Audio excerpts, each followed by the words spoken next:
Welcome to the Signature Leadership Show with my guest today, Bobby Umar. Bobby is the Inc. magazine top 100 leadership speaker, a 5 times TEDx speaker, best-selling author, a leading expert on the power of connection, authentic networking, personal branding, social digital marketing, and heart-based leadership. He's also a Huffington Post contributor and the founder of the DYPB, the Discover Your Personal Brand movement, where I was honored to be asked to be a part of it about 8.5 years ago, which is the last time I think we spoke in face-to-face or virtually. And thanks for coming on. Yeah. So, Bobby, this is about helping world-class leaders like you. You are a world-class leader on all the fronts that we mentioned. Discover their authentic selves in a particular area that they're working on in real time. So let me start off with asking you, what is a problem or possibility that's top of mind for you right now?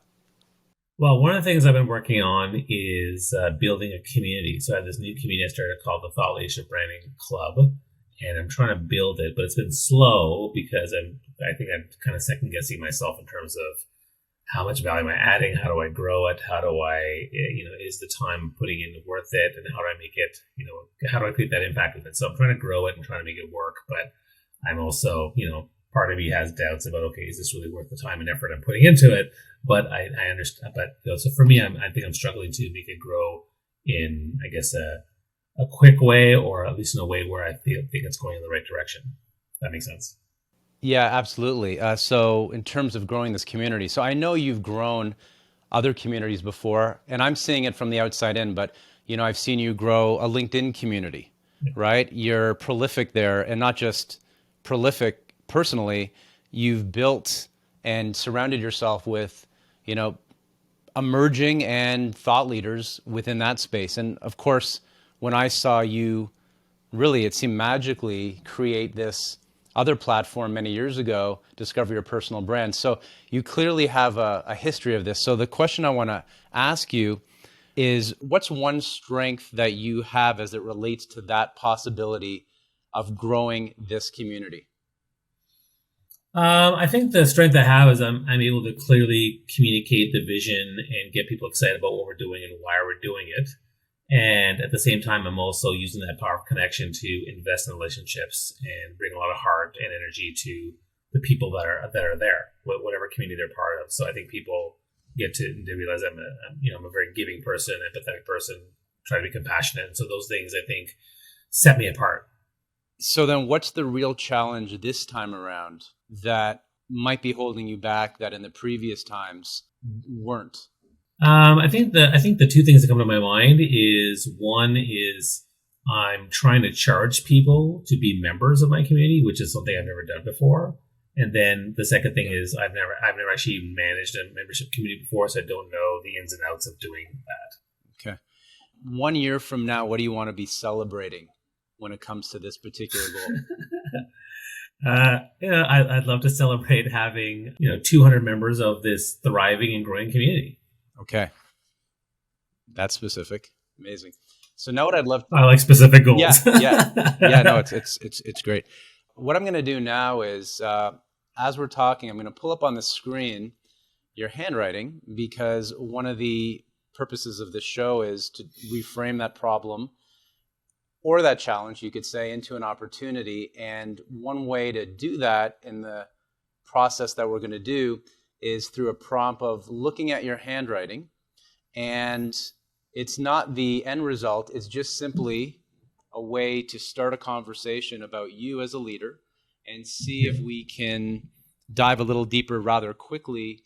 And I know one thing you're known for that I admire as not just as a professional, but also as a dad and as a husband, is your ability to be vulnerable, not in a forced way, but in a way that there's a real sense of self-awareness. And I find a lack of self-deception with you. Like, I really see a transparency in how you carry yourself in a really positive way. And that inspired me when we met and when I've been following you. So I'm going to look at your handwriting.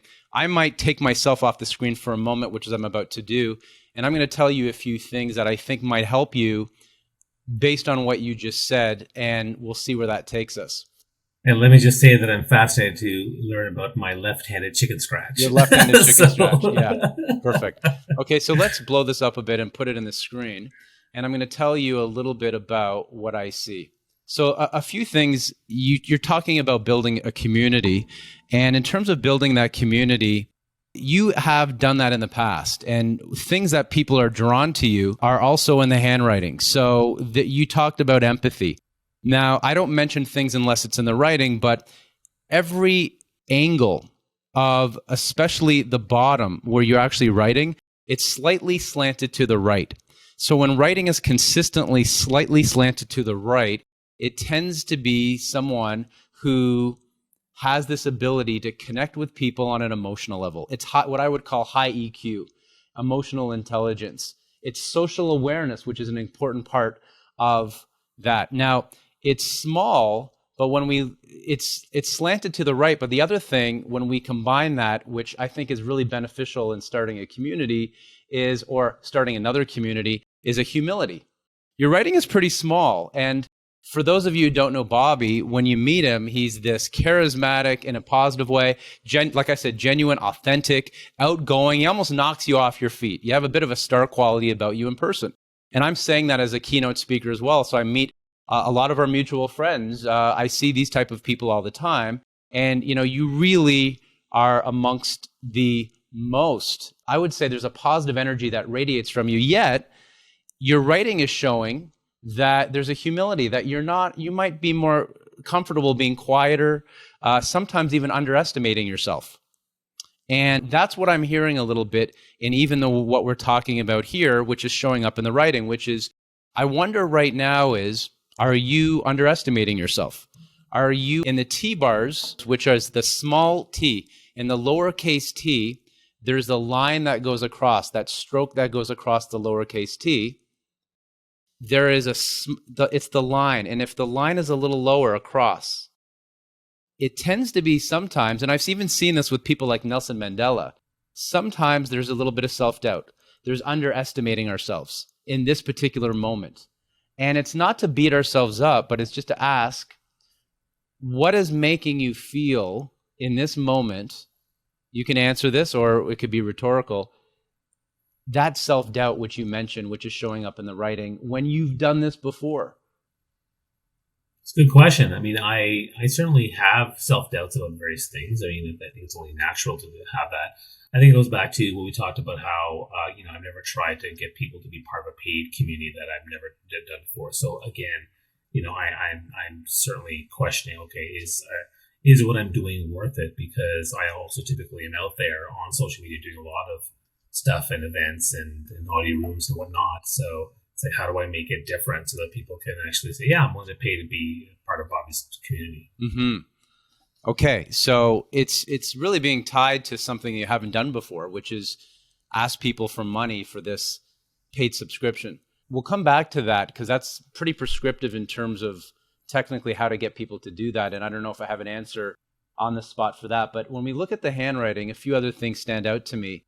And if you look at the screen, and that is, we talked about the high EQ, the ability to connect with people empathetically. We talked about the humility where the person you are publicly, although I don't have your signature here, so I'm not going to comment on what I don't see, but the actual writing shows that there is this ability to not always need to be the center of attention, but actually you're reflective, you can be quiet with yourself, even more inward looking. I don't like the term introverted, but inward looking when you're not on stage. It's okay for you to have your own space. And one thing I think might be holding you back a little bit, and I relate to this because I have a similar trait, is also on the T-bar where you can see 18 different traits. There is a loop in the T, in the actual T, if I can make it a little bigger here. And if you look afterward, there's a little bit of a loop. So it looks like there is a circular space instead of a line straight up and down. And that circular space tends to be, when it's connected to the T in particular, I'm looking at it in front of me here too, is sensitive to what your ideas or how your ideas come across. So an example would be, you're with a group of people and you bring forth a new idea. There is some sensitivity to how that might be taken, how it might be rejected, or how it might be interpreted. And from what I'm seeing here, and again, our time is very short together, I want to get right to the point. The heart of it is, I would ask you now and after this call, what is it about when you share ideas, new ideas, even though you've been very successful in the past in this area in terms of building communities, what is it about sharing this idea that might be giving you some pause, some doubt, and some fear of how that comes across to those who you are attempting to bring together? Because that's what I'm hearing, seeing in the writing, and that's what I'm even hearing, even though I'm not Mark Bowden, our friend, I'm not analyzing your body language, or I'm not reading you, I'm not a psychic, but I'm at all. I'm not even looking at you right now. I'm looking at the signature. But what is it, if that exists, and if there's truth in that, where is that fear coming from when it comes to this particular idea landing in the community of people you want to reach? Wow, it's a tough question. Sometimes I wonder maybe if, because I typically am pretty confident with sharing my ideas. I'm an idea generator all the time. But in terms of the acceptance of the idea, I mean, I think that I'm always mindful of people's time. I'm mindful of people's, do people want to spend time helping me achieve this goal and working on something that I'm trying to build? Even though it's not really building for them, it's building for myself mostly. I think maybe that makes me a little bit more trepidatious that if I put it out there, will anybody even want to do it or help me do it? Okay. Thank you for that. So what I'm seeing here, and the context that I know of you, is that people want to follow you and they want to go on this journey with you. And if part of leadership is going on a journey and following someone who you want to co-create something with, you seem to just have it. You've got it, and you've built this, you've earned that.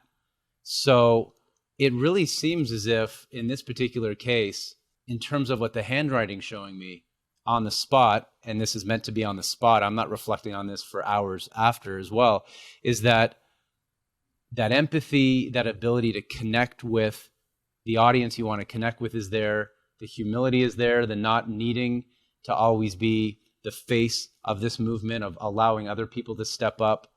The confidence is even there, and the capital I's are quite tall, even though paradoxically, in some ways, I would challenge you and say, I don't think based on the writing, your goals are high enough. Because your T-bars, again, we go back to the T-bar, that's our theme today, showing us sensitivity, showing us goals, showing us these different traits that come through in the writing. Your T-bars are in the middle or low, like we said, and that tends to be a lack of setting our goals or underestimating ourselves, which is a good way of putting it. So I guess my question to you is, moving forward, within this community, you're focused right now on, I've heard a few times, 200 people signing up and spending this weekly or monthly, probably monthly subscription. Is there a better goal to pursue right now in terms of, we started with the problem, we want to shift it into a reframe. Is there a better goal to pursue than 200 people signed up to pay me that amount, to pay this organization that amount of money to move forward? Well, my natural tendency would be to go lower. You said I should go bigger, but my natural tendency would be to say, well, let's start with the 100, okay, and see if we can get there, and then kind of build from there. Because I have some, I just wanted to build more, but I thought 200 would be a more aggressive target to try to get to. Okay. I don't know exactly the type of community you're building. I just had a great conversation with someone we probably both know, Mitch Joel. Sure. And he's building a community called Thinkers One. And I don't know if it's the same or different, but it's a group of thought leaders, speakers, authors who he's brought together to offer something online. And he's asking corporations to invest. And it's almost like Cameo, but for business, right? So short form, less expensive pieces that businesses can buy. And I don't know what the answer is. I actually think you have more experience in building communities than I do. But Mitch is quite prolific in building community and bringing together extraordinary people to create something that's bigger, a bigger vision or purpose than just himself. So on a tactical level, for what it's worth, and I just got off the call just before we spoke, I would invite you to look up what he's doing, even if it's not right on, because he created this with a friend in marketing, and they're growing it, and it's moving to the next level. And there's mutual people we know involved. It's called Thinkers One, and I'm not plugging it. It's just I love what he's doing in terms of how he's approaching building an online, mostly virtual community in 2023. Yeah, I'm happy to look that up for sure. Yeah. And in terms of what your next step is, in reflecting on some of those questions, so we talked about what strengths you bring to this based on what you brought before, the goal that you've set, the gifts that you have, which I brought up through the handwriting, this ability to empathize. On that last part, what are you missing? Or what are we missing in reaching that audience with your deep empathy? Like your next level empathy and understanding your audience. What are you missing that you're currently not focused on when it comes to empathizing about what that audience would want in terms of seeing value in signing up every month? If you were to empathize, if you were to really care about what they're caring about, which I know you do, how would you on the spot articulate that to me of what they value if you care so deeply about what they care about? These are tough questions. I don't know. I mean, I think when I think about what they're going through and what they're feeling, a lot of them are feeling kind of stuck and at the beginning, and they don't know how to get going. So I think that, if I could probably prescribe a lot more tactical things to just get them started, to get them to start moving forward that first 5-10%, which will lead to the rest. I think maybe that's something that I am not doing specifically, but I probably could focus more on those beginning steps. So I often talk about things in more advanced terms, like in terms of my 500,000 followers on Twitter and 47,000 on LinkedIn, and here's what you got to do as a speaker. But the basic steps of starting the business and having your target audience and just getting your brand going. What exactly are those first little bits? And maybe that's where I could spend more time focusing on. Mm-hmm. Okay. So what's one action or awareness you're willing to commit to this week? And what I'm going to offer you, which is I offered someone who, another thought leader, and I'm emailing her today, and she laughed and she said, okay, when I ask this question, I'll be your accountability partner a week from now, and I will email you a really brief message reminding you that you said this publicly. So it's a simple thing, but I think sometimes when we're coaching other people, we forget that as the coach that we also respond based on the data and the science to short time frames, deadlines, that we have someone, whether or not we speak with them regularly or not, that we need to be accountable for of whatever that next step is that we haven't quite got our head around or we've procrastinated just a little bit. So I'm going to ask you that question. I'll say it again. What's one action or awareness? And the awareness, it should be tangible. It shouldn't just be a spiritual or philosophical idea, something concrete will you commit to for this week? So today it's Friday, a week from now. Well, two things come to my mind, either doing a round of surveys and inquisitions about what are some of the basic things that people really want to get help with tactically, strategically, things like that. Or to me, creating a list of all those little things that those people I'm empathizing with, and the questions that come up, what are those things that they want, so I can actually help them with some of the basic things like, how do I start a post, and how do I do a story, and how do I do things like that. Maybe I create a whole list, and that way that'll frame the things I want to do moving forward to, do like mini trainings and posts on. And you haven't done that yet? No, I don't have a list. I mean, I have Okay. in my head, but it's a jumble in there. Yeah. So I think, yeah, I think if I was your audience, which I don't know if I am, because we didn't go into depth of what it actually is. I don't know if that's the point. I would want clarity on what the vision is that you have for me and what I'm receiving from this Okay. and taking it out of the abstract. And I love how specific you are with what you want. I'm curious if you could get to the point where you're clear if we had a follow-up conversation about what they want right now with a sense of urgency. And I know you can deliver it based on your track record, but I wonder if they are clear on it themselves of what the value you're offering in this particular community. Yeah, that's a good point. I think that's something I want to make sure is really clear, and I sometimes feel I'm struggling to make that clear. Yeah, that's a really good point. Perfect. So a week from now, I'll Facebook you in one line. Sure. It will be Yeah, cryptic. man. Yeah, yeah. Uh, Perfect. So I'm just going to ask you as we leave, what was most useful for you in this little reflection?